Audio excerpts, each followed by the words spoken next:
Good morning student, कैसे हैं आप सब लोग। होप करता हूँ आप सब अच्छे ही होंगे। तो आज का हमारा टॉपिक है, आपको मेरा थंबनेल टाइटल देख के पता ही चल गया होगा कि मैं कौन से टॉपिक की बात कर रहा हूँ। तो आज हमारा जो टॉपिक है वो है 14 प्रिंसिपल ऑफ मैनेजमेंट। आज हम लोगों को लगता है ये बहुत हार्ड है, क्योंकि लोग कहते हैं इसे लाइन बाई लाइन रीड करना चाहिए, याद भी ऐसे ही करना चाहिए। बट मैं आपके लिए एक ऐसी ट्रिक लेकर आया हूँ, ऐसे नोट्स लेकर आया हूँ, जिससे कि आपने अगर आप ये वाली वीडियो देख ली तो आपको कभी भी दिक्कत नहीं पड़ेगी 14 प्रिंसिपल ऑफ मैनेजमेंट को लिखने में, याद करने में। तो आओ देखते हैं, फिर ना टाइम ज़्यादा वेस्ट नहीं करते हुए हम आपको दिखाते हैं। और ये चीज़ की गारंटी है, अगर आपने पूरी वीडियो एंड तक देख ली तो आपको कोई नीड नहीं पड़ेगी एनसीईआरटी की, कोई यूट्यूब की वीडियो देखनी नहीं पड़ेगी, आपको ये आसानी से इजीली याद हो जाएंगे। क्योंकि जो मैं नोट्स आपको दिखाने वाला हूँ वो नोट्स मैंने खुद अपने इंटर में जब मैंने पेपर दिया था तब मैंने इसी नोट से पढ़ा था, और वही नोट्स मैं आपको दिखाऊंगा, शो करूंगा और आपको बताऊंगा उसमें क्या क्या है। और आपको मेरी गारंटी है इजीली आपको हर चीज़ याद हो जाएगी बहुत ही अच्छे तरीके से। आओ फिर देखते हैं ना ज़्यादा टाइम वेस्ट करते हुए। आइए स्टूडेंट फिर देखते हैं 14 प्रिंसिपल्स। तो पहले उसके उस पर्सन के बारे में पढ़ लेते हैं जिसने हमें 14 प्रिंसिपल दिए हैं। तो स्टूडेंट उस पर्सन का नाम है हेनरी फेयोल।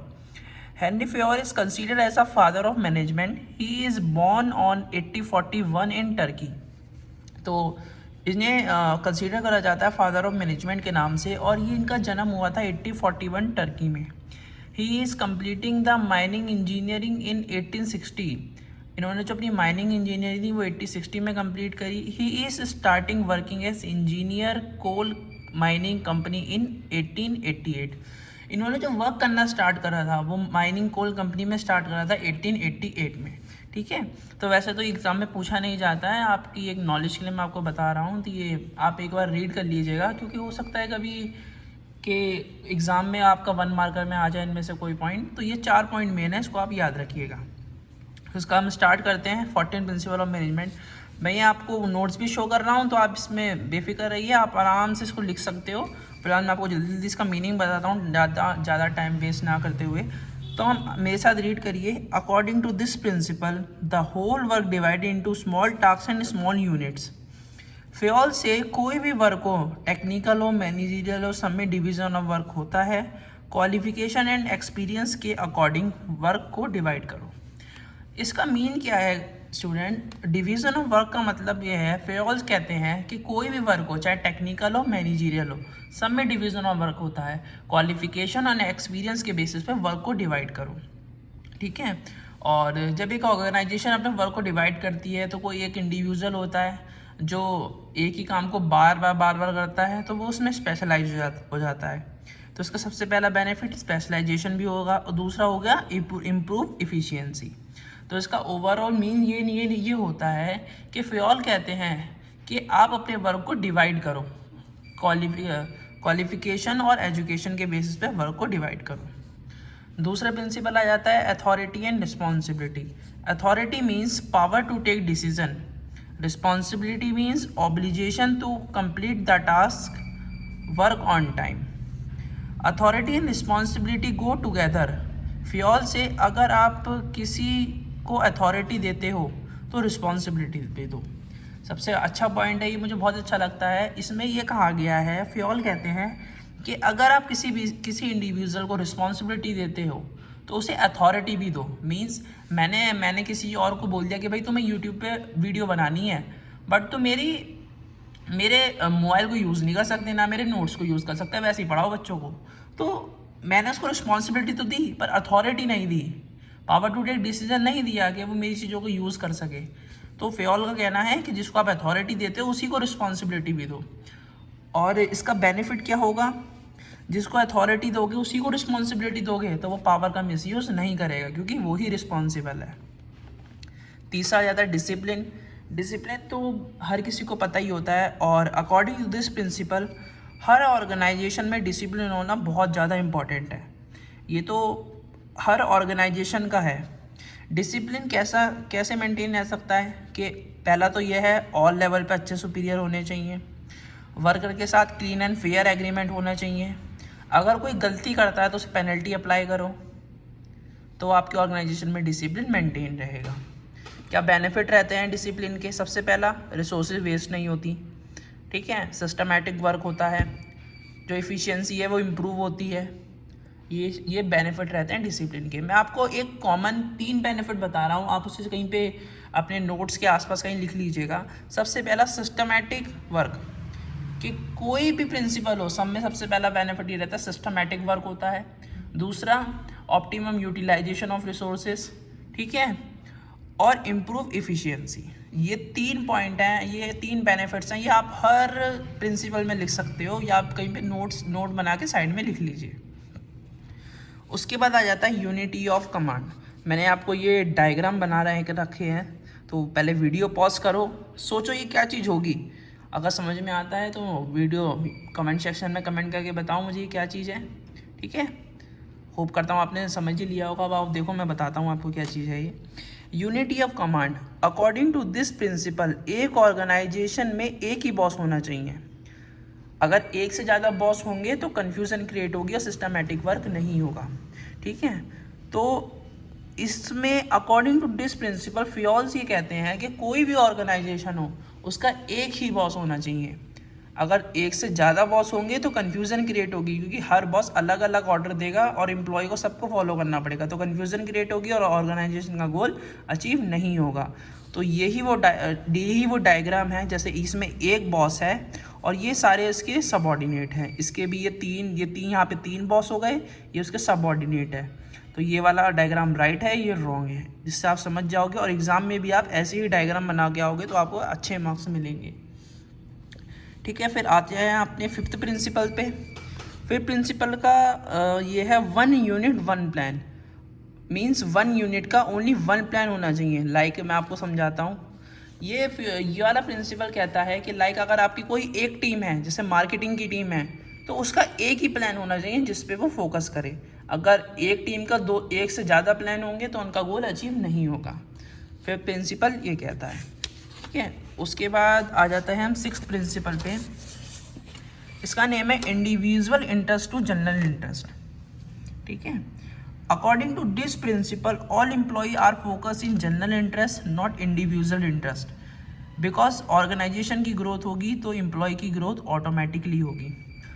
तो स्टूडेंट ये प्रिंसिपल ये कहता है कि जो भी एम्प्लॉयज़ हैं वो फोकस करें जनरल इंटरेस्ट पे, ना कि इंडिविजुअल इंटरेस्ट। जनरल इंटरेस्ट होता है स्टूडेंट ऑर्गेनाइजेशन का इंटरेस्ट।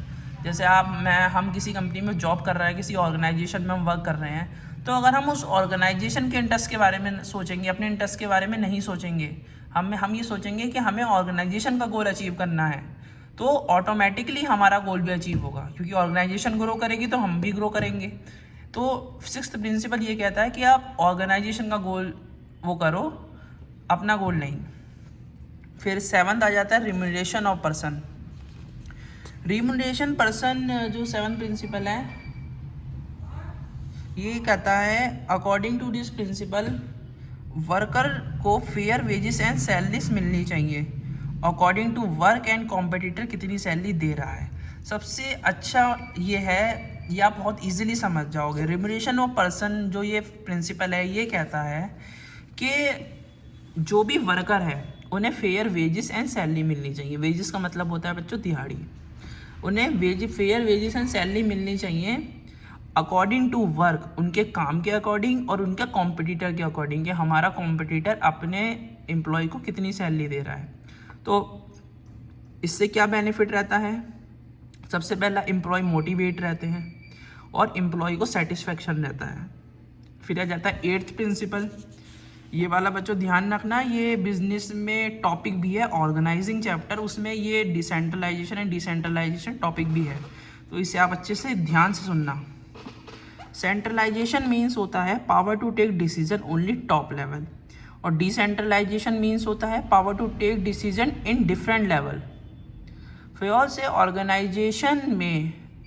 ऑर्गेनाइजेशन ना तो कम्प्लीटली सेंट्रलाइज हो और ना कम्प्लीटली डिसेंट्रलाइज हो।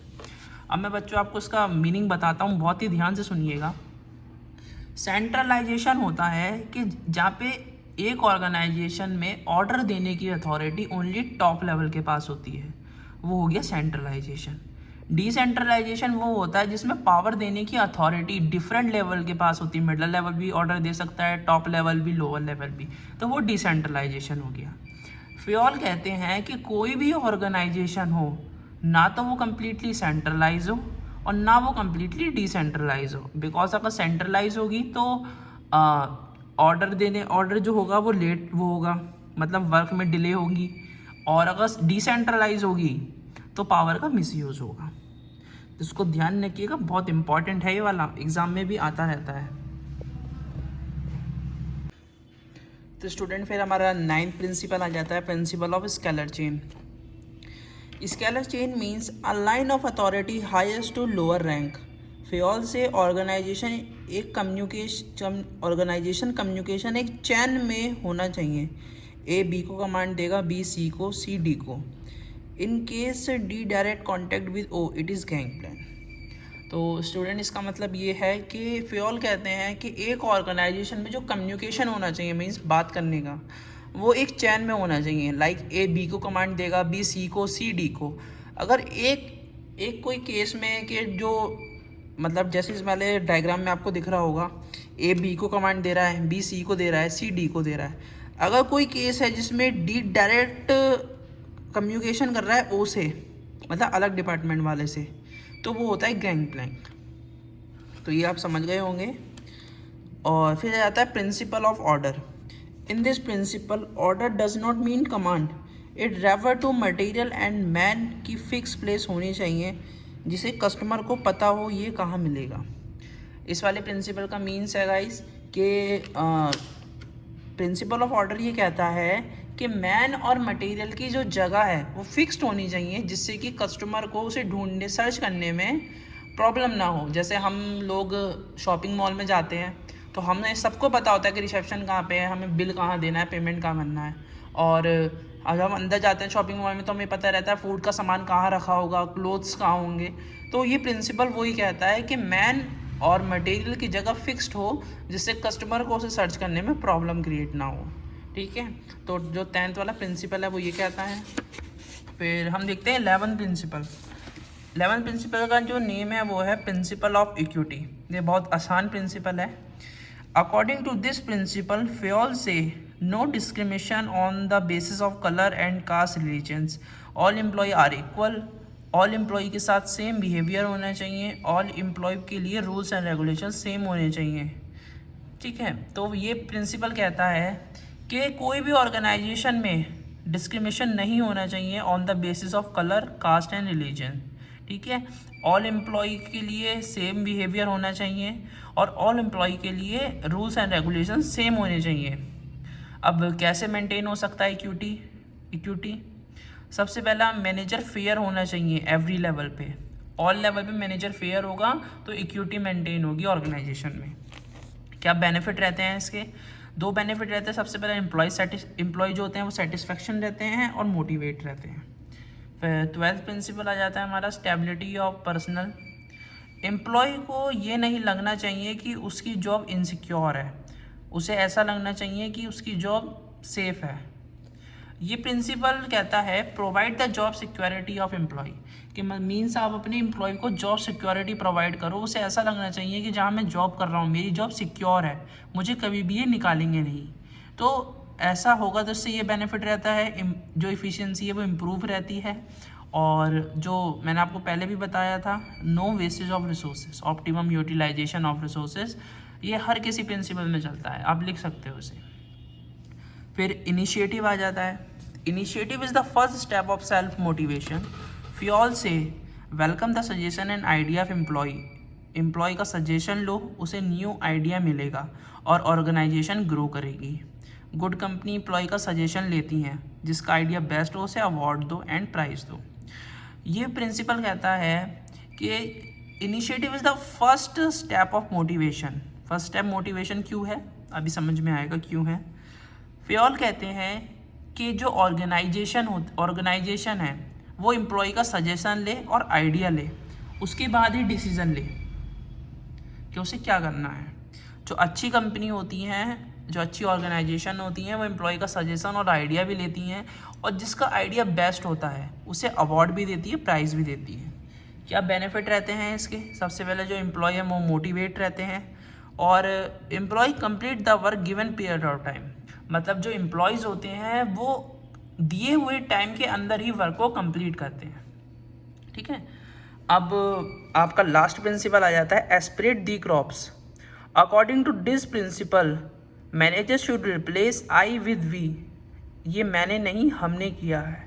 डेवलप द टीम स्पिरिट, इसका मीन्स ये है लास्ट वाले प्रिंसिपल का कि जो मैनेजर हैं वो आई को वी में रिप्लेस कर दे। Manager should replace I with we, means कि ये अगर कोई काम कंप्लीट करा है किसी ऑर्गेनाइजेशन में तो मैनेजर ये कहे कि ये मैंने नहीं हम सब ने मिलकर करा है। इस वाले प्रिंसिपल का ये मतलब है, और टीम स्पिरिट को डेवलप करें। तो क्या बेनिफिट रहते हैं? सबसे पहले तो develop team spirit, team spirit develop होती है। Achieving the group of goal, organisation का जो गोल है वो अचीव होता है। फिर एम्प्लॉय मोटिवेट रहेंगे, ऐसा करने से एम्प्लॉय को मोटिवेट रहेंगे, उन्हें ऐसा लगेगा कि जो हमारा मैनेजर है वो हमारे बारे में भी सोचता है। तो सो गाइस, आपको अगर अच्छी लगी हो वीडियो, मैंने इतनी मेहनत करी है आपके लिए, नोट्स भी प्रिपेयर करे थे, और अगर कोई डाउट होता है आपको तो कन्फ्यूज़न क्रिएट होती है तो आप मुझे कमेंट सेक्शन में वो मैसेज भी कर सकते हो, मैं उस पर भी फिर आपको रिप्लाई कर दूँगा। और अगर वीडियो अच्छी लगी है तो लाइक कमेंट और शेयर ज़रूर करना, और इतनी मेहनत करते हैं आपके लिए तो सब्सक्राइब तो ज़रूर करिएगा। ठीक है, हम मोटिवेट रहते हैं हम भी आगे नई वीडियो बनाने के लिए। तो keep supporting, love you all guys, bye bye.